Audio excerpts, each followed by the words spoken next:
wasn't part of it. Hi everyone, I'm Stephen Hill. I'm also known as Stephen Size Large.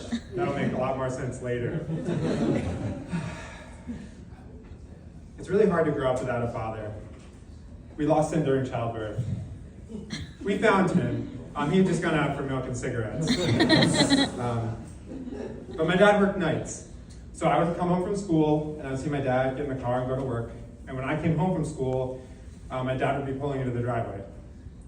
Or whichever way he's not there. I think I said it backwards. But I think my dad always felt really guilty about not being there that much when I was a child. So he sometimes let us have things that we probably shouldn't have had. I remember one year, all we wanted was Daisy brand BB guns. Yeah? And then the next week, my little brother wanted nothing more than an eye patch.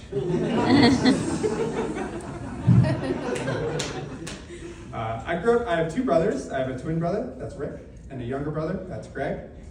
Something that's really hard about having a twin brother is having a twin brother who's better than you at everything. It's so hard. At times, he was like my best friend, and other times my rival. Growing up, I read comic books, but he read the Bible. I listened to rap CDs, and he listened to vinyl. I came from a C-section. He came from adoption. Sorry. If we were pain relievers, I would be Tylenol. He would be Tylenol. I would be Tylenol, and he'd be naproxen. That's a lead. He was the golden boy, and I was just Steve. So we're fraternal twins. It means we have two separate eggs that are fertilized at the same time, so we look nothing alike. It's just like that saying, you can kill two birds with one stone. Well, at least that's what my dad said when he saw the ultrasound.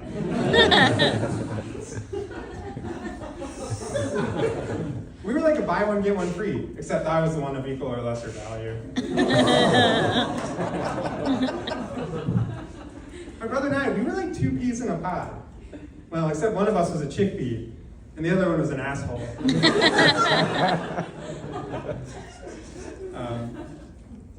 My dad wasn't around all that much, but he did teach me so much of what I know.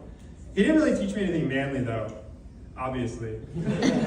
But he did teach me how to go fishing, for compliments. That was good, right?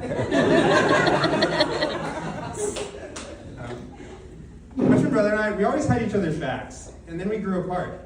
Well, the doctor separated us. That doesn't make any sense because we're fraternal. We were best pals. We were roommates for life. We were two deuteruses in one uterus. You know what I mean? We spent so much time in there together that we came up with our own language. We call that inside jokes. Except he's not funny. My twin brother is a lot more masculine than me, though. He can grow a mustache like Burt Reynolds. Me? I can grow a mustache like Burt Reynolds' more feminine twin, Gert Reynolds. My twin brother's also a lot better looking than me, which is hard. But he had a really hard time talking to women in college because he's very conservative. You could say he's kind of like somewhere between GQ and QAnon. But do you know what the hardest part about having a twin brother that's better than you is? I was born 1 minute ahead of him, but he was a year ahead of me in school. Yeah, that's true. It took my mom a really long time to figure this out. We would come home from school and just have completely different stories about what we did that day. I remember in kindergarten, they gave us this this shoe, it's a clown shoe, nailed to a block of wood, and the mission for the whole year was to tie it. And I thought it was so difficult. I had such a hard time with it. I remember there was this one day, I was really struggling, nodded again. I look out the window, I just wonder what Rick's up to. It's parallel parking. That's how my mom figured it out, I think. I remember when we were in 3rd grade, we both got recruited to an elite university. This is also true. I just remember that day, we were sitting in our classroom, and the teacher walks around. You know that smell of warm Scantron books and freshly sharpened pencils? Oh, I love that. And I remember when the teacher got to our row, she laid a booklet in front of my twin brother and gave him 2 of those pencils. And to me, she gave me a pack of 8 Crayola crayons, and she said, when he's done, you draw on the back. Team effort.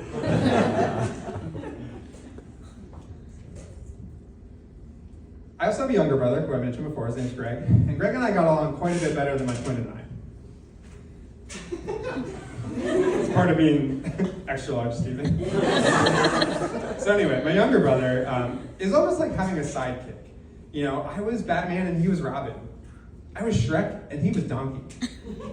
I was Luke Skywalker and he was Princess Leia. He was Han Solo. He was Han Solo.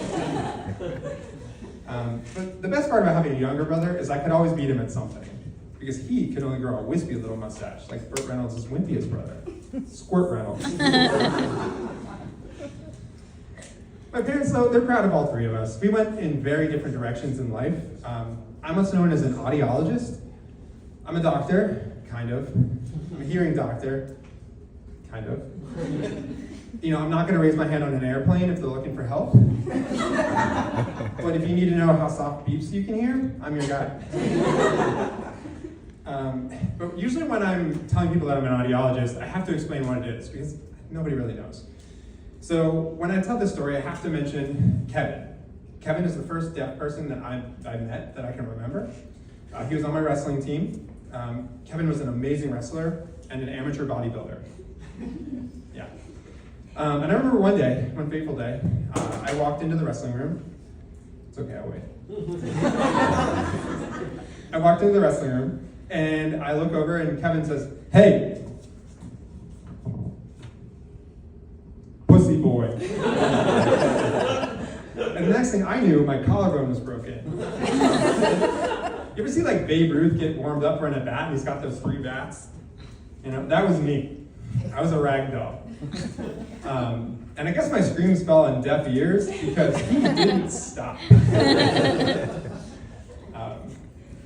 And I just remember I went through my practice, and the trainer said, "You really need to go to the hospital. This could be dangerous." My mom did not want to take me, but we went to the ER, waited a few hours, got an X-ray. I looked at the picture, and there was 2 bones where there should have been 1. Walking out, I said, "Mom, I told you, I broke my arm." And she goes, "They can't do anything about a collarbone, pussy boy." My mom does not think I'm a tough guy, obviously. I remember a few years ago, I had my tonsils taken out as an adult, and my mom would not let me have the opiate medication that they gave me, and she said, "Listen, if you take those pills, you're never gonna poop again." So I said, hard pass. But to close this out, my favorite part about being an audiologist is when patients come back to me after we've had some kind of service, I always ask them, "What's your favorite sound? What's the favorite thing that you've encountered out there?" And I can just see this full circle. I can imagine Kevin coming back from the office and me saying, "Kevin, what is your favorite sound?" And him saying, "Took longer than I thought." Kevin's favorite sound was, "The sound of your bones crunching, pussy boy."